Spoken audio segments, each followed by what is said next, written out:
আসসালামু আলাইকুম বন্ধুরা।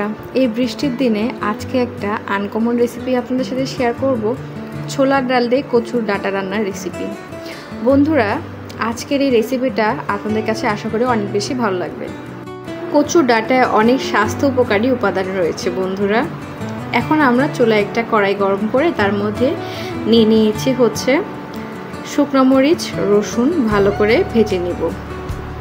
এপিট ওপিট উল্টে পাল্টে একটু ভেজে নিব বন্ধুরা। ভালো করে 2-3 মিনিট ভাজার পরে দিয়ে দিলাম ভেতরে পেঁয়াজ কুচি। আমরা এখানে পরিমাণ মতো পেঁয়াজ কুচি নিয়েছি। পেঁয়াজ কুচিটা নিয়ে হালকা হাতে এভাবে একটু নেড়ে নিব বন্ধুরা। দেখুন কি সুন্দর একটা কালার, হালকা একটু বাদামি বাদামি হলে এভাবে বাদামি বাদামি করে নিব। এবার একটু স্বাদের জন্য দিব কালো জিরা। কালো জিরাটা দিলে ছোলা দিয়ে এই কচুর ডাঁটার এই রেসিপিটা আরও বেশি টেস্টি হয়ে যায়। আপনারা যারা জানেন না তারাও জেনে নেবেন। এই রেসিপিটা আমার কাছে অনেক বেশি ভালো লাগে, আশা করবো আপনাদের কাছেও খুব ভালো লাগবে। এবারে আমরা একটু অল্প কিছু পরিমাণ দিয়ে দিলাম জিরা। কালো জিরা আর নর্মাল জিরা, এই দুইটা দেওয়ার কারণে কিন্তু খুব সুন্দর একটা ফ্লেভার আসে। আপনারা কখনো খেয়েছেন কিনা জানি না, একবার হলেও ছোলা দিয়ে এভাবে কচুর ডাঁটা রান্না করে খাবেন, খেতে খুবই সুস্বাদু। আর কচুতে কিন্তু রয়েছে প্রচুর পরিমাণে ভিটামিন। এবার আমরা হালকা ভেজে উঠিয়ে নেব। এখন আমরা আবার চুলায় এবার কচু চিংড়ি দিয়ে দিব। কচু চিংড়ি দেওয়ার কারণে খুব ভালো একটা ফ্লেভার আসে। এভাবে ছোলার ডাল দিয়ে কচু চিংড়ি দিয়ে কচু ডাঁটাটা একবার রান্না করে দেখুন, আপনারা জাস্ট এই রেসিপিটার ফ্যান হয়ে যাবেন। পরিমাণ মতো লবণ দিয়ে দিব আমরা এখন। এবার আমরা দিয়ে দিব পরিমাণ মতো হলুদটা লবণটা দিয়ে ভালো করে একটু মিশিয়ে নেব। খুব সুন্দর একটা ঘ্রাণ আসতেছে বন্ধুরা। এভাবে কচু চিংড়ি দিয়ে আর ছোলার ডাল দিয়ে একবার রান্না করে দেখুন। যারা চাচ্ছেন একটা আনকমন রেসিপি পেতে তারা কিন্তু চাইলে এই রেসিপিটা ট্রাই করতে পারেন। কচুতে রয়েছে কিন্তু প্রচুর পরিমাণে ভিটামিন, যা চোখের যত্নে খুবই উপকারী। যাদের রাতকানা রোগ আছে বা চোখের সমস্যা আছে, ভিটামিনের অভাব, তারা কিন্তু চাইলে নিয়মিত কিন্তু চোখের যত্নে অবশ্যই কচুর যে কোনো অংশই খেতে পারে। সেটা কচুর পাতা হতে পারে, কচুর ডাঁটা হতে পারে। তা আমরা এবার দিয়ে দিলাম ছোলার ডালটা ভেতরে দিয়ে ভালো করে একটু নেড়ে নিব। দেখুন বন্ধুরা, ছোলার ডাল দিয়ে এভাবে কচু চিংড়ি দিয়ে আর কচু রান্না করে খেতে এত বেশি ভালো লাগে। বিশেষ করে এই বৃষ্টির সিজনে, এই টাইমে কিন্তু কচু প্রচুর পাওয়া যায় বাজারে। আর এই সিজনে কচু খেতে হবে, কারণ কচুতে রয়েছে প্রচুর পরিমাণে অ্যান্টিঅক্সিডেন্ট, যা হাড় শক্ত করতে সাহায্য করে, দাঁত মজবুত করতে সাহায্য করে। শরীরের ভিটামিনের ঘাটতি থাকলে সেই ঘাটতি পূরণ করতেও প্রচুর পরিমাণে সাহায্য করে কচু। আর যাদের রক্তের সমস্যা আছে, রক্তে বা যে কোনো সমস্যা, রক্ত পরিষ্কার করতেও প্রচুর পরিমাণে সাহায্য করে এই কচু।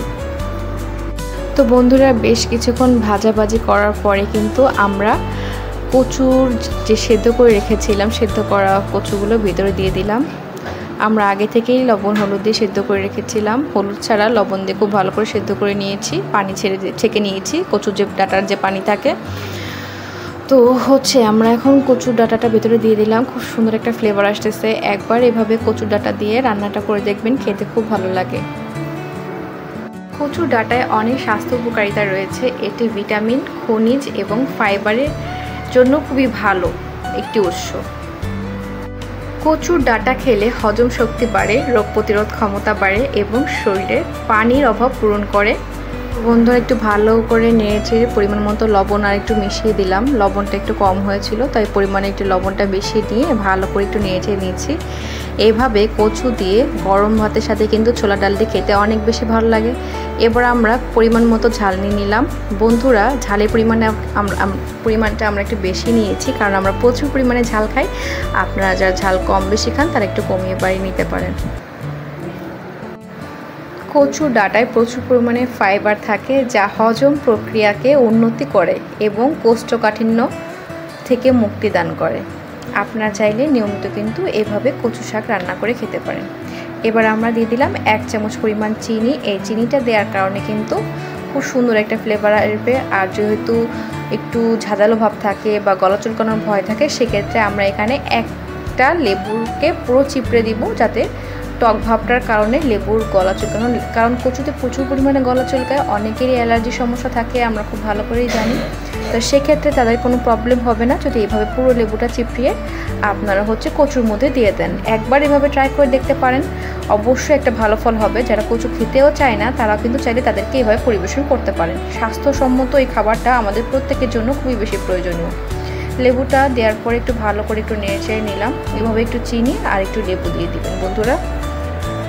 বন্ধুরা এখানে কিন্তু আমরা কোনো বাড়তি মশলা অ্যাড করিনি, আমরা একদম স্বাস্থ্যসম্মত সাদামাটাভাবেই কিন্তু ডাটা দিয়ে, ছোলার ডাল দিয়ে আর কচু চিংড়ি দিয়ে এই রেসিপিটা তৈরি করে দেখিয়েছি। আপনাদের কাছে যদি ভালো লাগে অবশ্যই একটা লাইক কমেন্ট শেয়ার করবেন। এভাবে সাদামাটা করেই রান্না করলে ছোলার ডাল দিয়ে খুব ভালো লাগে। বাট আমার কাছে এটা আমার one of the most favourite একটা রেসিপি, তাই ভাবলাম আমার বন্ধুদের সাথেও শেয়ার করে ফেলি। তো বন্ধুরা কচুটাকে আগে থেকে ভালো করে সেদ্ধ করে পানিটা ফেলে দিতে হবে।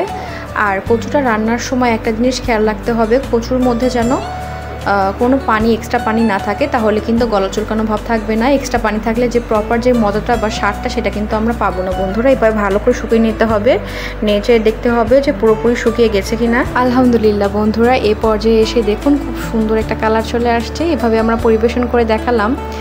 ছোলার ডাল আর কিছু মশলার উপকরণ দিয়ে কিন্তু এত মজাদার একটা কচুর রেসিপি করা যায়, তা আসলে আপনারা না জানলে অবশ্যই জেনে নেবেন। এইভাবে রেসিপিটা করে খাবেন, খেতে যতটা স্বাদ ততটাই সুস্বাদু। আমার কাছে অনেক বেশি ভালো লাগে। আর এই কচুর সিজনে অবশ্যই এটা তৈরি করে খাবেন, নিজেও খাবেন, নিজের ফ্যামিলিকেও খাবেন বন্ধুরা।